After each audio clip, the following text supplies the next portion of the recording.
Mela Yusuf Hesarî Mela Yusuf Hesarî bû, gelek jîr û şiyarî bû. Dema êrîş dikir yekî, wek agir û dijwarî bû. Wezîrê axayê me bû, axa li wî pir ewle bû. Her kes diçûn ber dest û pê, hêvî di wî de pir hebû. Dijûn didan xelkê bi tov, wî tim digo, ey hirç û hov. Dengê xwe nakin bûne tat, hûn sê sed û ew yek mirov. Dema axa derket ji gund, hate cizîra serbilind. Wî pir mirov, diz û çilek, li xwe civandin bûne lek.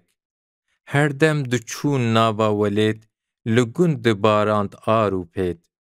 Kurtêlxwerên wî tim li pey, tevxînmiş û dijwar û şêt.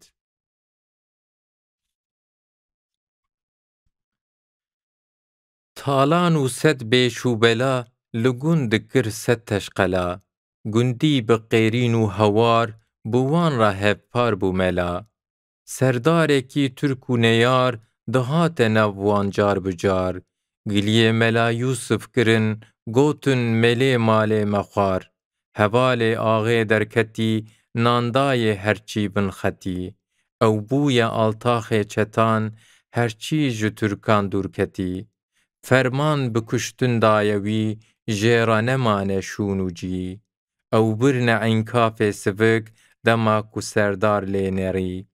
Kut kete dilê malê, çawa bikevme vê belê. Çare nemaye kuştinê, kê xistime vê teşqelê. Cibê dirêj û rîş û şaş, xeftanekî sade qumaş. Bi qundera kabik bilind, sivik revandin ew ji gund. Ew gotinin seyda dibê, leşker birim cem lê sibê. Qur'an me derxist daye pêş, sed sûnd me xwar bê firk û bêş. Qur'an ji dest min girt û go, bawer bi vê nakim kero. Ew zarokê pir har û xurt, bi ser me de kir zirtezirt. Qur'an çirand û perçe kir, avê te ber pê hûr û gir. Lê wî bi tirkî go bibin, ez dame ber xwe pesk û gur. Min dîk û hêvî maye hêş, min gote çawîş jêra bêj. Kurkê min e li mektebê, hêvî dikim bişênî pê. Çawiş dema ev jêre got, yek rê kirê mekteb bi lot. Çawa kuruk anîn mi dî, hêstir me barandin bi cot. Kengî kuruk hat pate da, destî wî girt û berinê da. Gorast e ev bavê te ye, çawa wî destûra te da.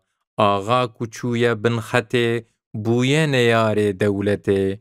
Çawa dibî dostê neyar, çawa wilo qîmate tê.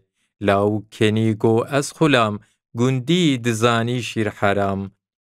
Bavê me pir zana û jîr, tim alîkarî bêqiram. Serdar ji min re go veger, dûrî herin kavir de wer. Te ev kuruk şand mektebê, nehat û azad bû deher. Ne cibe û ne riş û şaş, tev xwendina min çûn belaş. Herçî dibêjî rast e ew, êşaş e min, ne ku tu şaş. Çend sal e ku min xwend û xwend, çend sal e me ders gotin li gund. Qur'an û şaş karek nekir, mekteb ji bo min bûye find. Şêxên ku wek Ebûbekir, li cem me Kurdan wek şekir. Yekî li ber sêdar û ben, keşf û keramet çê nekir. Herçî digotin tev derew, min guh dida pirsên qelew. Hemî nezan û bîr nebir, hişyar nebûn ne ez ne ew. Tu rast dibêjî ey bira, şêx û mela rengê gura. Bibêje binivîs aferîn, ez hew dibêjim gawira.